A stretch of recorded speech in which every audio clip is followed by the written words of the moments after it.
The missing voices of disabled gypsies and travellers.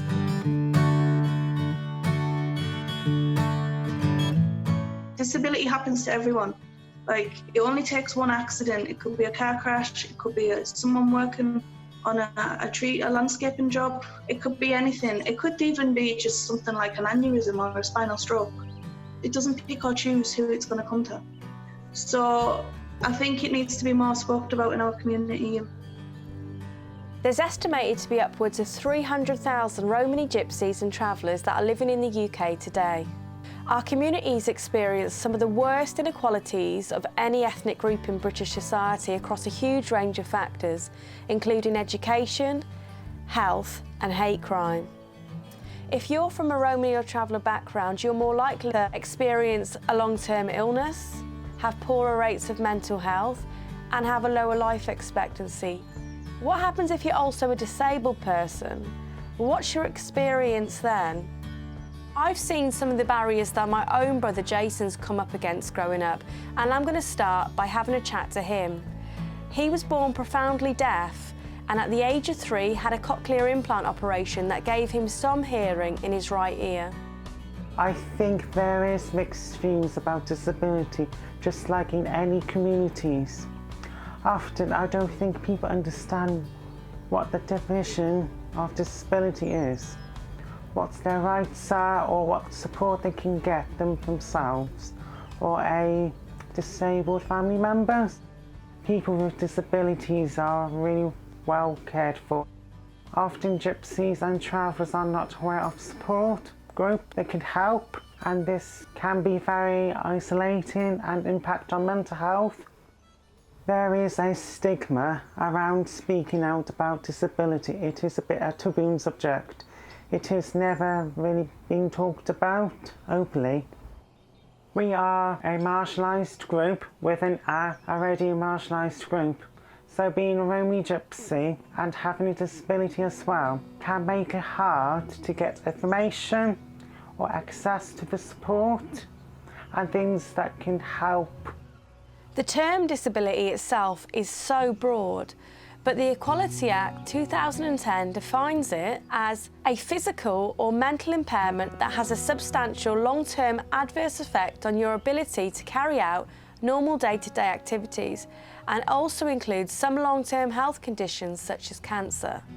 The Equality and Human Rights Commission have reported that challenges for disabled people in society generally are increasing, whether that be disabled children being excluded from mainstream schools, disabled people earning less, or disabled people more likely to be living in poverty. There seems to be so many parallels with the stark inequalities that gypsy and travellers face. The University of Worcester, in partnership with Shaping Our Lives, a national network of disabled people, have just undertaken a groundbreaking piece of research, looking at the voices and experiences of gypsies and travellers who have disabilities.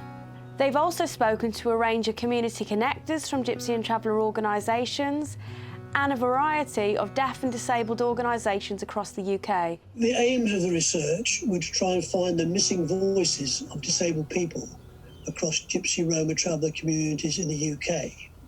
There's been a lot written and researched about health and about education, for example, in those communities, but virtually nothing has been written or filmed about issues of disability, and we saw this as a missing voice. That meant that the disabled world was lacking an important component, that component being the voices of disabled people across Gypsy, Roma and Traveller communities. And we hope that by bringing them together, we would be able to add strength to the disabled people's movement, as well as hopefully bring new insights and knowledge that can be shared across Gypsy, Roma and Traveller communities. When we spoke to deaf and disabled people's organisations, they consider their services to be inclusive of everyone from all diverse communities. So there was no sense that they were in any way excluding these people. They assumed that people from Gypsy, Roma and Traveller communities were able to access their services. But I think what it did show was that they weren't necessarily aware of the cultural barriers and particularly I think the communication barriers experienced by those communities. When I went around talking to people within the community, nobody knew that there was a definition within the Equality Act. In fact, nobody really knew there was an Equality Act that provided extra protection for disabled people. And they will talk about people who, within their family or their local community, who are disabled, but they won't describe them as disabled people. It doesn't matter if somebody's labelled disabled, but if they have additional needs such as hearing loss or sight loss or mobility impairment, then there are services that can support them, on a day-to-day basis, and they can learn skills that would help them be much more independent. I've next arranged to speak to a husband and wife, Kevin and Doreen Probert, who live on a site in Cardiff. Kevin has had a heart transplant in the last 5 years and Doreen is now his full-time carer. What do you think about the term disability and how it's viewed amongst gypsies and travellers? Very degrading, because you don't talk about your illness. I know times is changing and that, but to mention disability is it is degrading. Because gypsies don't mention that. They don't talk about their illness. Do you think that disabled people who are gypsies and travellers get useful information about services or things that can help them? We wouldn't have known only for Gypsy Travellers of Wales. We'd know nothing. But we could get the showers in, walking frames, steps, or everything for their own steps and everything. You don't give them information, you've got to ask them. Or you've got to say, well, I heard such a thing. Can you help? And I guess sometimes as well, it's difficult to know what to ask for if you don't know what you're entitled to. Exactly. And I can't read and write. He can't read and write. Like, we can't pick up a leaflet and read that leaflet. We can't read it. We don't know what's going on. We don't know what we're entitled to. They're the people what to say, well, you're entitled to that. You're entitled to that. And they will come out and let us know. Have you had any disabled organisations? No. I have been to some. But you feel very intimidated by him. Because they look at you like you haven't got the right to be there, sort of thing. It is not the people what's running it, really. It's the people what attends them. It was a real eye-opener to see just how much of an uphill battle that Doreen and Kevin have had. I've next decided to speak to Nikki Hughes. She's a Romany gypsy from South London. She's an activist and advocate and does a lot of work around raising awareness of autism within and outside of gypsy and traveller communities. There needs to be a more positive view around disability. A lot of people feel in the community that it's a negative thing. And we need to embrace the word disability and people being disabled. I feel approaching other disability organisations that there is internal bias and that I don't think they have any intention to exclude us, but they just don't acknowledge our ethnicity like they do other ethnicities. When I was trying to get diagnosis for a lot of my disabilities and when I was losing my eyesight, I found that a lot of doctors, knowing my ethnicity, felt that I was a drug seeker, that I was faking so that I could be on benefits. I actually had neurologists come out and say, don't worry, we'll get you back paying income tax within the year, and actively mimicking me, and it's left me with PTSD from the experiences that I had from trying to access a diagnosis and going blind and not being taken seriously within the medical field. It would benefit any disabled person to be able to socialise and get involved with disability rights, especially from our community, because we need these service providers and the general public to know that disability is in our community and affects our ethnicity just like anybody else, and that we need support too. So our voices need to be heard. It does feel like Gypsy and Traveller Wales have been instrumental in supporting Doreen and Kevin to get the right support and equipment that they need to increase the quality of their lives. The Missing Voices research project called these key individuals working in Gypsy and Traveller organisations community connectors. I'm going to speak to two organisations that were involved in the original research project. First, I'm going to speak to Louisa Devonish, who is an advice and liaison officer based in Cardiff working for Gypsy and Traveller Wales. And then secondly, I'm going to have a chat with Michelle Gavin, a project manager who works for a leading national charity called Friends, Families and Travellers based in Brighton. I want to get their perspective and take on this. The clients that I work with, they're very private about their health problems, so they don't want other people to know about them, even close family members. Luckily, our organisation's been established for about 40 years, so they really trust us. But we do it, as you say, by bridging, by going to initial appointments, making the referrals, you know, still being able to be contacted by the community members, but because we can't do everything, and sometimes there's a much more appropriate service that can support a community member. Under the public sector equality duty, there's two protected characteristics. So there's disability and there's ethnicity. So those both should be taken into account. In my experience working with Gypsies and Travellers across the counties and in Brighton and Hove, I think there's many barriers for people from the communities, no matter what the background or their accommodation status is, in actually getting this extra additional support that they might statutorily be entitled to. And I think the barriers are often people don't actually think that service is for them. There might be nothing to indicate that Gypsies and Travellers are welcomed into this service. So if you go to a place-based setting, for example, a drop-in centre, it's very unlikely that they would have something like the Travellers' Times on the table or any suitable posters or information in a certain format for Gypsies and Travellers. Also, if it's a children's-based service, you won't often find that there will be toys that might be suitable for Gypsy and Traveller children. You know, there might be dolls' houses, but you won't see anything which suggests that travellers are welcome here, like a caravan to play with or trailers or anything like that. And even just by having the Roma flag, that's an indicator. And I can think of very few services which would actually be displaying that and making travellers feel welcome. It takes more than just directing somebody to a service and then expecting them to fit into that service, and vice versa.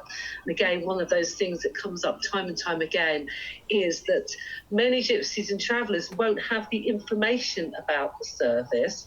With carers, for example, a lot of Gypsies and Travellers won't want to officially get somebody else to come and care for their friends or family or anyone within the community, but they also might not realise that there are schemes and support for carers generally, so they can access things like a compass card, they can get cheaper travel, they can be go for breaks and get equipment and get driving lessons, all sorts of things to support their family member who might have a disability. But they wouldn't know that without this sort of linking service and telling people what's available.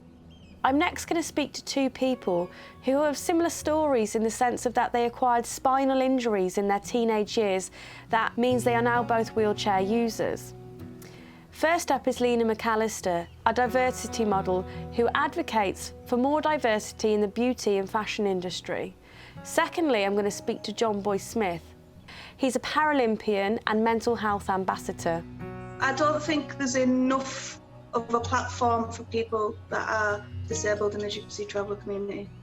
I don't think there is. I mean, I try and be as open as possible, and I've had a lot of stick for it, but you need to have someone there to show someone else.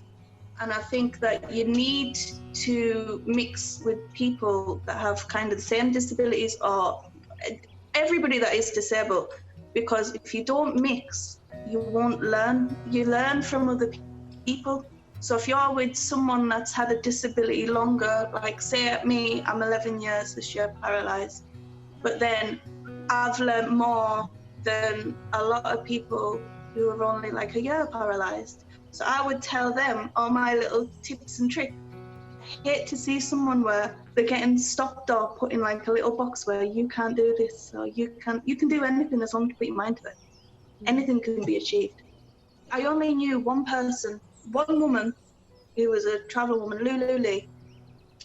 Before I had my accident, and she's the only person I knew that had kids, that had a family, that still cooked, still cleaned. She used her sewing machine, she makes things, and she could drive a car. After it, I was like, well, hold on. Like, my mum's going, oh, you can't do this, you can't do that. It's like, no, I'm going to drive. I'm going to do this. They've taught me I can drive, I can get hand controls. And I knew I had to get like my driving license and try and get my independence, because I would have no life if I didn't. I would be just sitting here waiting for other people all the time. And then Lulu was the only person, she showed me like that was like you could have that independence. I think travelling community, there should be a yearly meet up once or twice a year for people that all walks of disability. There needs to be a new way of speaking out about disability and bringing it more into the limelight. I'm literally the only Paralympic Roma and Gypsy there is. And a lot of people that were interested in that, but it was sometimes put on the back burner. Like, the word gypsy is very, you tread on eggshells around that word. So people are scared to use, oh, John Boy Smith said Roma and Gypsy. But when I expressed it, when I had the first chance to go on Channel 5 Live or the BBC News, I jumped on it straight away. I showed the world that it wasn't a bad thing to, yeah, let's talk about my heritage. We've all got voices. Speak a bit louder if you need to. And with my personal experience, I've never come across any restrictions or barriers or remotely any hindrance. I went from a 16-year-old boy to I'm now a patient in a spinal injury and can't feel my body from the waist down. So you have to get support from the people around you, the doctors, your family. People are there for you. Pick yourself up. Be the light in a dark place, you know. You can try and be the person that gives other people hope. Like, I had people coming up to me in the first few weeks of my injury, feeling sorry for me, literally patting me on the shoulder, don't worry, John, you'll be okay. I chose to take the positive road, and it was, say, a year or 2 years down the line, I had people come up to me asking how they can better themselves, how I did. What did you, John Boy, what did you do? How did you get to where you are now? John Boy, how do you train? What's your daily routine like? What's your diet like? How can I look like you? There's loads of organisations out there that will help, are there to listen, to learn a thing or two about what's going on in your life and welcome the people around you, you know. Just don't be scared to ask for help is what I'm trying to say, really. 90% of most of what people do is through mental strength. You have to look after yourself mentally more than physically, in my opinion. It seems apparent from speaking to John and Lena that having opportunities to meet other people with similar disabilities and having positive role models to aspire to who lead fulfilling lives is so critical to self-empowerment, independence and overall better mental health. Whether meaning to or not, many of the people we've spoken to in this documentary have become significant figures in changing the way that disability is viewed and spoken about in our communities. Overall, the Missing Voices research project found mixed views across the UK in people's experiences and views surrounding disability. The key recommendations would be that deaf and disabled people's organisations need to reach out to Gypsy Roma Travellers. It's not good enough just saying, here we are, our doors are open. You need to find out where your local Gypsy Roma Traveller communities are. The important role of what we've called community connectors, which may be people from the communities or maybe paid officials who work for organisations supporting Gypsy Roma Traveller initiatives. They themselves need to know a lot more about disabilities. And that's in terms of benefits, in terms of services, in terms of that political lobbying. And there's a need for all human services, health service officials to always think of Gypsy Roma Travellers when they talk of diversity. I've been a social worker for 40 years, and I knew very little about Gypsy Roma Traveller communities until I actually got to meet them. Lots of these services talk about we're equal ops, we're diverse. The reality is that often does not include Gypsy Roma Travellers, and henceforth it needs to, and that includes disabled people from those communities. The missing voices we've been trying to give a voice to through this project. The conversation around disability in Gypsy and Traveller communities has now been started. And what's clear is that there is a real driving force to bring these conversations out into the open. But it's not just the responsibility of deaf and disabled people, it's the responsibility of everyone to be actively giving a platform for people to be able to speak for themselves and be at the forefront of shaping the way that disability is viewed and spoken about. I think from the traveller community, we need to start lifting our voices and speaking out about the issues that we face, even though that is difficult to do. And I think services and the settled community need to start hearing our voices. To find out more about the Missing Voices UK-wide project, read the full research report here: www.drill.org.uk.